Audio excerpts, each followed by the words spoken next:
Sister Wives season 20 or 19 is finally over, and it kind of ended with like a thud. It wasn't really that exciting with this last bit of the tell-all, but there was a few moments in this tell-all that I thought were quite unique and interesting because I really appreciate Christine's husband David, because David has experience because two of his older sisters lived in the world of polygamy. And because of that, he has experience directly with the men in polygamy.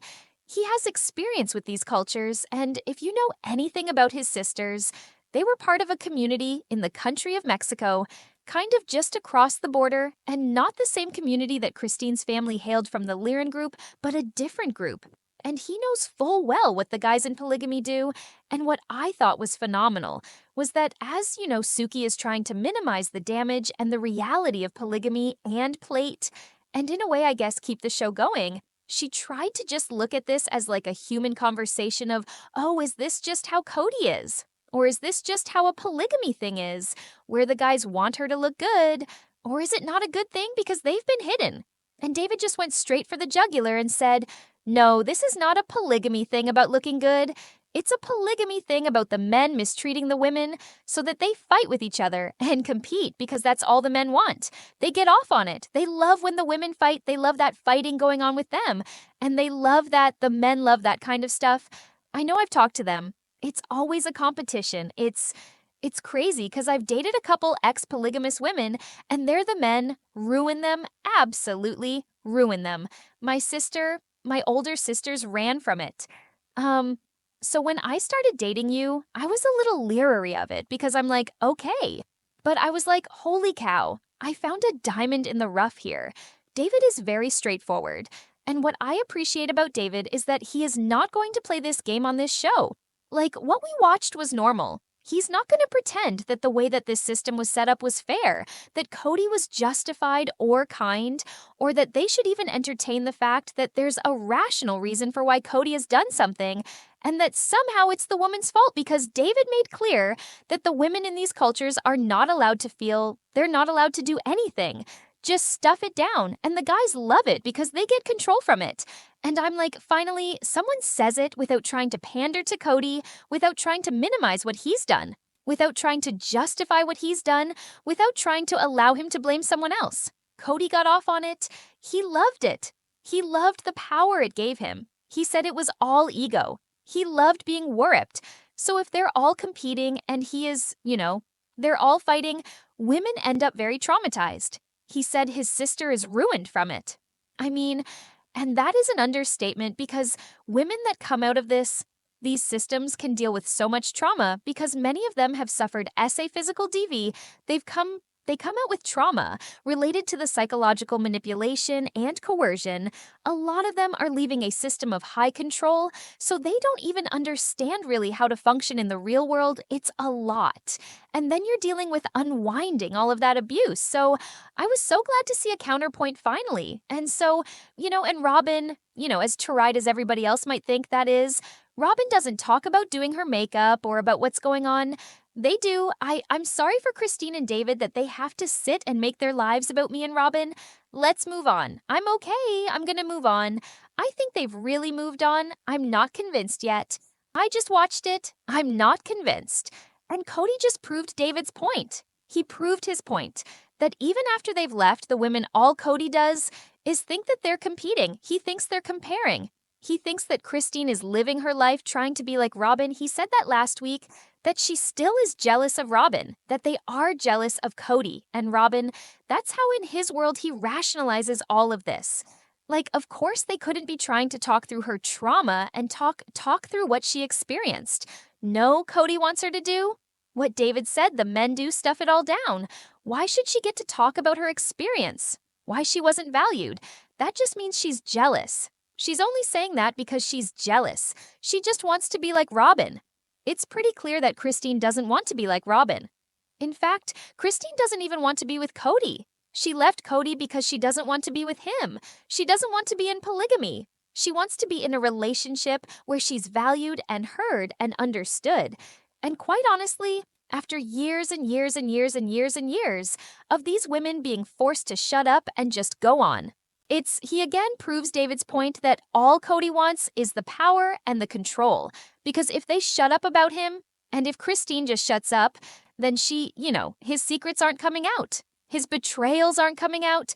His abuse won't come out. She's only doing this because she's jealous. She's not doing this because she wants to actually speak the truth for the first time. If I'd had a year with Kody, I'm not sure I would have married him, honestly. So I might have seen him for a little bit more who he was. You know what I mean? Gotten sort of off the charm ride. You like the big charm, the big energy comes in with the charisma. But there was also discussion about Kody and Robyn's relationship, and that was Janelle telling everyone that Kody and Robyn had a longer courtship than the rest of them, and there was a lot that was not disclosed to them, including how they first met, which they hid from everyone, and they revealed on the show literally to everyone. And they talked about, how different it was that they had this very long courtship. And Janelle there says, if I would have been with Kody for a year, I never would have married him, because after a year I would have his love bombing and the charm would have worn off and I would have seen him for who he was. And that's what Kody does. And that's what these polygamists do, is they love mom and they get people tied into relationships really, really fast so that they don't know who they're marrying. And then after they get married, then the real side of them comes out and they're like, whoa, I didn't know who this was. And this is exactly what Christine said. She said she had no clue that Kody was so serious. He didn't act that way at all. And then suddenly when they got married, he was so serious. And it was always like very ominous, and the joking was gone. She had no clue that she was marrying a guy that was just so serious and intense. Rob and I are accused all the time that all we ever wanted was each other. It's just BS. It's internet BS. It's just crappy commentary on our family.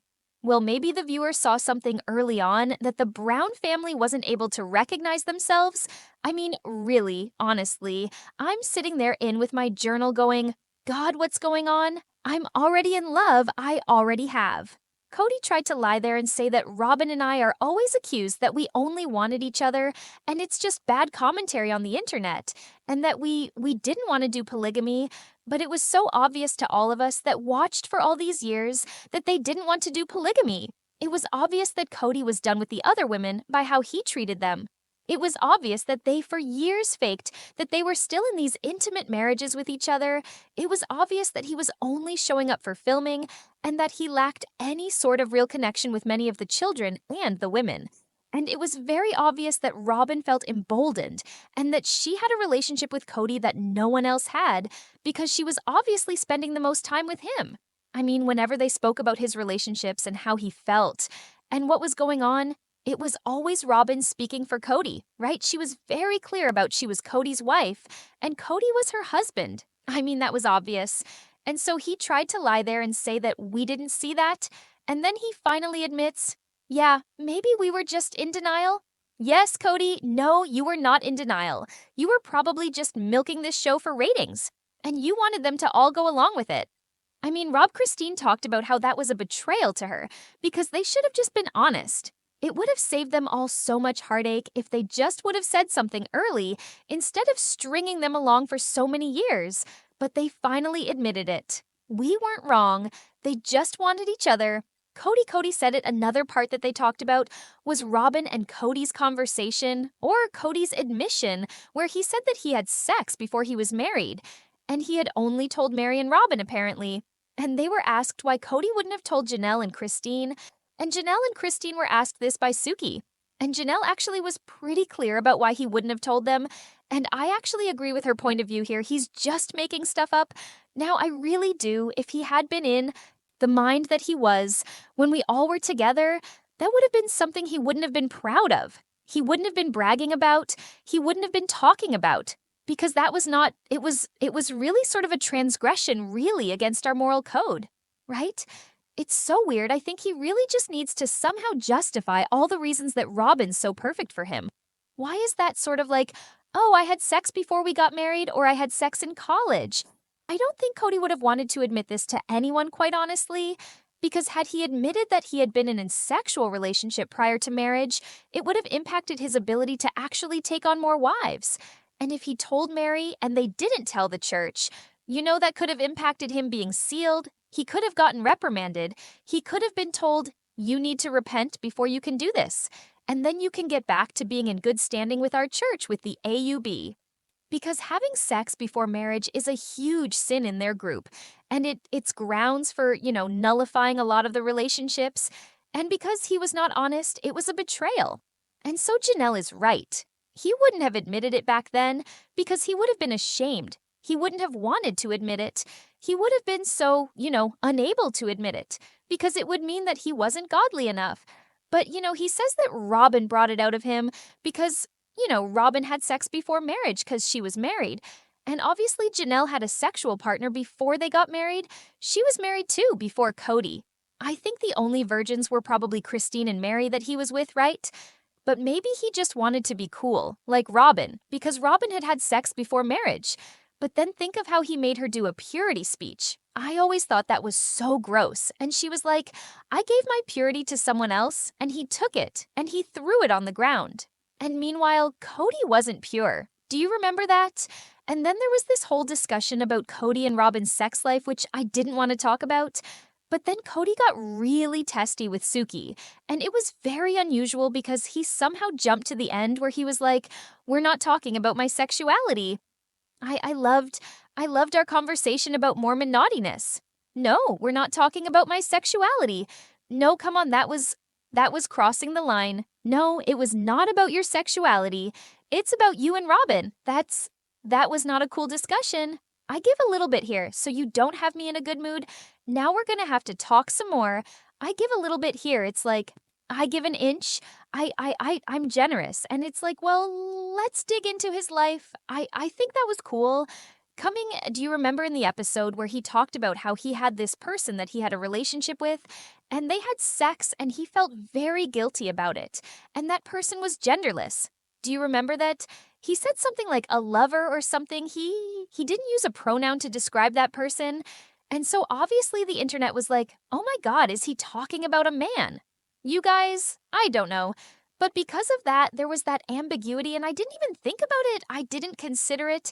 I didn't care. Quite honestly, I feel sad for anyone that if they are in a life where they have to shelter themselves and they are not able to express how they feel in an open way, whether they're heterosexual or homosexual or pansexual or bisexual or whatever that is, if they're not able to be open, whether it's because of their dogma, their shame, or guilt or fear, he immediately jumps to when Zuki wants to talk to him about Mormon naughtiness, meaning he was having intimate experiences with people. Whether it was everything but sex. And she just wanted to expound on the more of a naughtiness side of it. And he immediately is like, I'm not talking about my sexuality. I gave you a little bit there and that's it. And I just opened the door and I was a little bit generous. And now this is bad. Why did he immediately assume that she was going to ask him about his sexuality? He is so sensitive about his sexuality there. And she wasn't even going to ask him about sexuality. Kody claims to be straight heterosexual. That's his sexuality. That's who he's attracted to.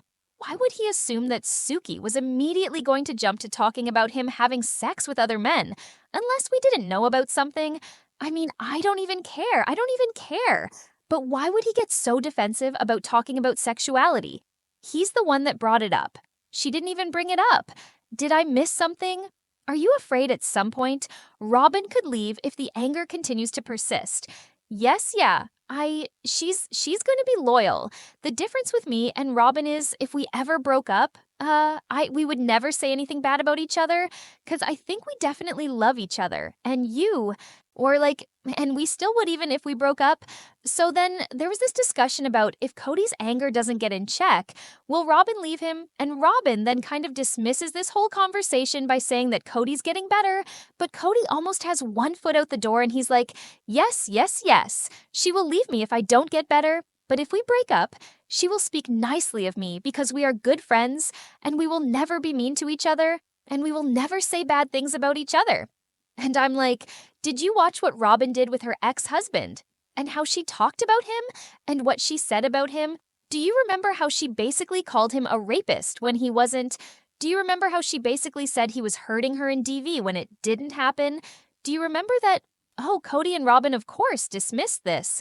But this part of the tell-all was very interesting to me because David called out Kody for who he was, and he showed Kody for who he was, and Kody responded to show David who he was, someone that ruins women and hurts them and abuses them.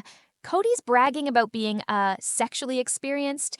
C got him caught up in a conversation where he was reminded that his behavior would have been condemned in his church by Chris by Janelle, and then questions about his experiences with other people got Kody very upset to the extent that he starts throwing daggers about his own sexuality and how he's not going to answer questions about his sexuality again. I ask, did we miss something? Kody? But truthfully, Kody showed us who he was: a liar, a person that hurts people, and I'm just finally glad to see someone call him out.